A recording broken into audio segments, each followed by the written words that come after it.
Quantos anos você tem? 7. Testemunhe as reações cruas e surpreendentes de crianças diante da realidade brutal da prisão perpétua. Quando a inocência se encontra com a brutalidade do sistema, as respostas são inimagináveis. Este é um documentário que vai além do que você já viu, explorando a complexidade da realidade por meio dos olhos não tão inocentes das crianças. Morgan Geyser e Anissa Weier, as duas meninas de 12 anos, foram presas por tentar tirar a vida de suas amigas para homenagear um personagem de terror online conhecido como Slender Man. Elas moravam em Waukesha, Wisconsin, e decidiram atrair sua amiga Peyton Lutner para uma floresta. A menina esfaqueou Peyton um total de 19 vezes, na esperança de agradar o personagem fictício. No entanto, Peyton conseguiu rastejar até uma estrada, onde foi encontrada e levada para o hospital. Felizmente, ela sobreviveu à terrível tentativa contra sua vida.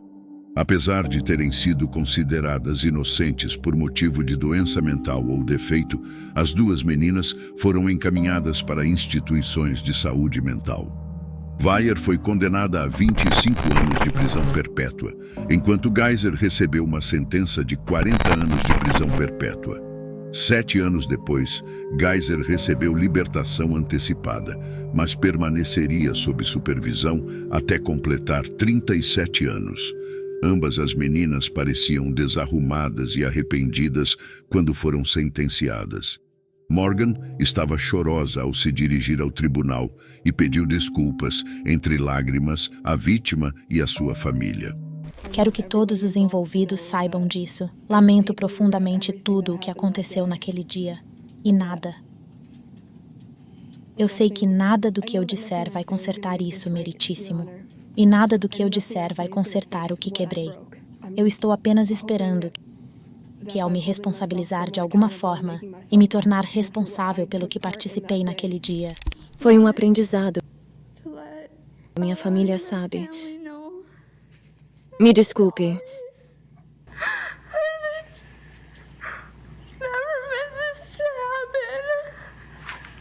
Geyser se declarou culpada no ano passado como parte de um acordo que previa seu comprometimento a uma instituição mental em vez de prisão. Na audiência de hoje, os advogados de ambas as partes convocaram psicólogos como testemunhas para depor sobre a saúde mental de Geyser. Minha opinião é que liberá-la para um ambiente menos restritivo neste momento constituiria um risco substancial de dano corporal a si mesma, a outras pessoas ou à propriedade. Enquanto o primeiro caso envolveu Morgan Geyser e Anissa Weier, duas meninas de 12 anos que tentaram tirar a vida de sua amiga para homenagear um personagem de terror online, o segundo caso nos leva a um cenário igualmente chocante. Horas após uma denúncia à polícia, um suspeito de assassinato de 12 anos está sob custódia esta noite. 2 adolescentes e um menino de 12 anos são acusados de atirar em 2 homens, matando um deles. Na terça-feira, os adolescentes tiveram a liberdade sob fiança negada, mas o menino estava foragido. Uma força-tarefa multijurisdicional estava trabalhando para encontrá-lo, e na terça-feira à noite eles o localizaram. A imagem de um fugitivo de 12 anos chocou Omaha e a nação. E na noite passada, Jarrell Milton foi capturado centenas de milhas longe, em Minneapolis, após uma busca intensa para trazer o menino de volta para enfrentar a justiça. Ele é definitivamente o suspeito mais jovem que já vimos para esse tipo de crime. Aos 12 anos de idade, Jarrell Milton era a prioridade máxima dos marechais dos Estados Unidos em Omaha, segundo o deputado supervisor Chris White, para um marechal veterano. É chocante mesmo. A imagem dele é especialmente chocante. Ele parece ter 12 anos, e é difícil acreditar que ele poderia matar alguém. Jamar e Primes Willis, ambos adolescentes, estão na cadeia e tiveram a liberdade sob fiança negada na terça-feira. Mas Milton estava foragido desde 29 de junho. uma força-tarefa de fugitivos dos marechais e agentes de aplicação da lei local trabalharam sem parar, coletando informações sobre as conexões do pré-adolescente. Após a força-tarefa de fugitivos em Omaha receber várias dicas de que Milton poderia estar em Minneapolis com família ou amigos, eles informaram imediatamente os marechais locais. Isso aconteceu às 8h30 até às 11h30 da noite, onde ele estava preso. Ele estava andando perto de uma casa que já tínhamos identificado como possivelmente associada a ele. Autoridades nos informam que Milton não resistiu e obedeceu à polícia. Ainda estão investigando como ele chegou a Minneapolis, mas o deputado White disse que ele pode ter estado com familiares. Seu pai, Javaris Milton, é de lá, mas agora cumpre pena de prisão perpétua por assassinato de 1º grau, condenado por atirar e matar seu primo em um negócio de drogas que deu errado. Agora 2 de seus filhos enfrentam o mesmo destino. Descobrimos que Jarrell Milton tem outro irmão, Javaris Milton Jr., que enfrenta graves acusações de armas e drogas aqui em Nebraska. O procurador do condado de Douglas, Don Klein, disse que não sabem quando Jarrell será extraditado de volta para Omaha, pois há um processo judicial que deve ocorrer em Minneapolis antes que ele retorne aqui. Perguntei a ele se é verdade. Você causou o ferimento àqueles caras? E ele disse não. Eu não. Eu estava lá. Fiquei com medo, mas não causei ferimentos neles, pai. Acredito 100% no meu filho quando ele diz que ele não matou aquele homem. Eu acreditei nele. Jarrell Milton foi condenado por assassinato em 1º grau, entre outras acusações, e foi sentenciado a uma pena de prisão. Devido à sua idade na época do crime, sua condenação gerou debates sobre o sistema de justiça juvenil nos Estados Unidos e as implicações de condenar jovens infratores a penas de prisão de longa duração. Enquanto no caso anterior, 2 adolescentes e um menino de 12 anos enfrentam acusações por atirar em 2 homens, resultando na morte de um deles. Nesse caso, nos deparamos com a trágica história de Jeremiah King. Ele assassinou um homem em Albuquerque em sua garagem após uma noite de caos. O incidente ocorreu em 2015, quando King, com apenas 16 anos na época, e 5 de seus amigos estavam envolvidos em atividades ilegais, como arrombar carros e casas. Steven Gecky, o querido bartender de Albuquerque, confrontou-os em sua garagem e, tragicamente, King admitiu ter puxado o gatilho, tirando a vida de Gecky. Embora a magnitude do crime de King seja assustadora, o comportamento deles no tribunal deixará você incrédulo. Durante a sentença, King e seu grupo de amigos foram vistos sorrindo, sem demonstrar remorso pelo que fizeram. A mãe de King dirigiu-se ao juiz, descrevendo seu filho como uma criança boa e respeitosa que cometeu um erro. Jeremiah é de bom caráter moral. Sei que pode ser difícil de acreditar, dadas as circunstâncias. Mas isso é verdade, no entanto. A promotora Lisa Calloway destacou o histórico de comportamento indisciplinado de King, que incluía o consumo de álcool e drogas sem supervisão. Ele conseguiu sair, beber álcool, usar drogas e passar tempo com seus amigos sem nenhuma supervisão de adultos. No tribunal, amigos e familiares da vítima expressaram sua tristeza e raiva pelo ato sem sentido. Leve-o e amarre-o em saran wrap. Pendure-o pelos pés. Jogue-o no sangue do porco e deixe-o se afogar. Jeremiah King foi condenado a passar os próximos 25 anos atrás das grades. O juiz lhe deu a pena máxima estipulada em seu acordo de culpa, expressando que King não demonstrou genuíno arrependimento, apesar de seu pedido de desculpas no tribunal à família da vítima. Não posso fazer muito, mas peço desculpas. Posso provar isso fazendo o bem na prisão. Os outros 5 adolescentes envolvidos na noite de caos se declararam culpados de acusações menores e aguardam sentença. Suas acusações não estão diretamente relacionadas ao homicídio. Depois do trágico incidente em Albuquerque, envolvendo Jeremiah King, que tirou a vida de um homem durante uma noite de caos, passamos para o caso de Jessica. Aos 17 anos, ela se envolveu em um acidente de carro no Wyoming Medical Center, resultando na perda de 2 vidas.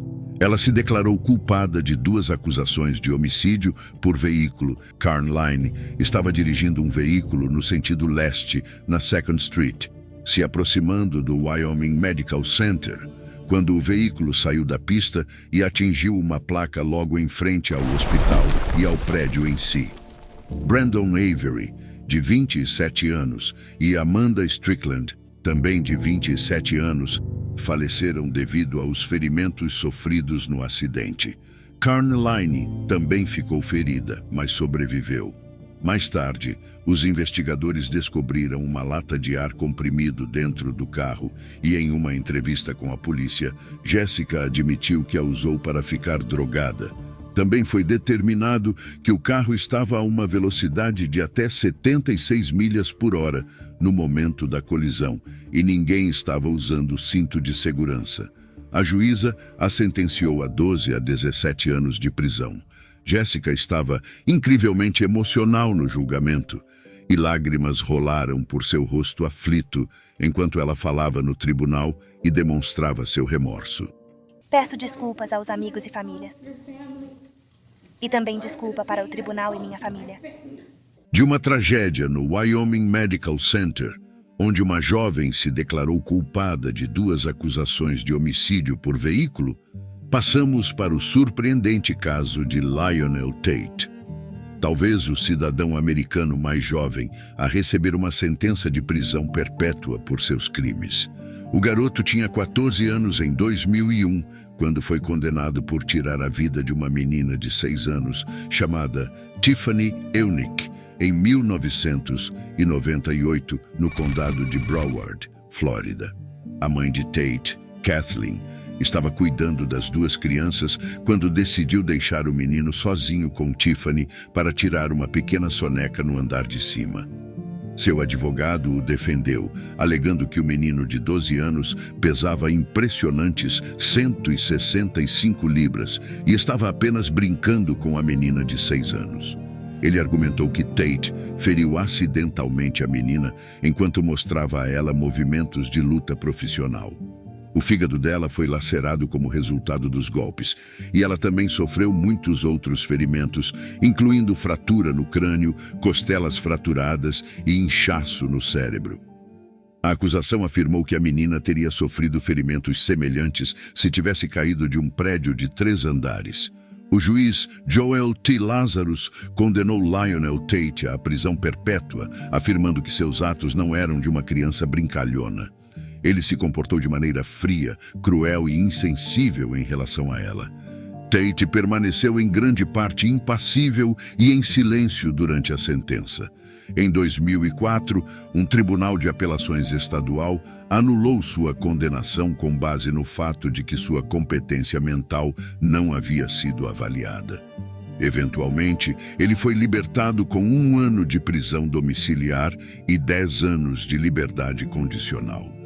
De um caso notável envolvendo Lionel Tate, que aos 14 anos recebeu uma sentença de prisão perpétua por tirar a vida de uma menina de 6 anos na Flórida, passamos para outra chocante situação envolvendo um adolescente. Um garoto de 14 anos que enfrentava acusações de assassinato em Massachusetts em outubro de 2013, Philip Chisholm, assassinou seu professora da Denver High School, de 24 anos, Colleen Ritzer. Chisholm seguiu sua professora no banheiro da escola e Philip Chisholm usou brutalmente um estilete para tirar sua vida. Muito horrível, o ataque foi capturado pela vigilância de filmagem.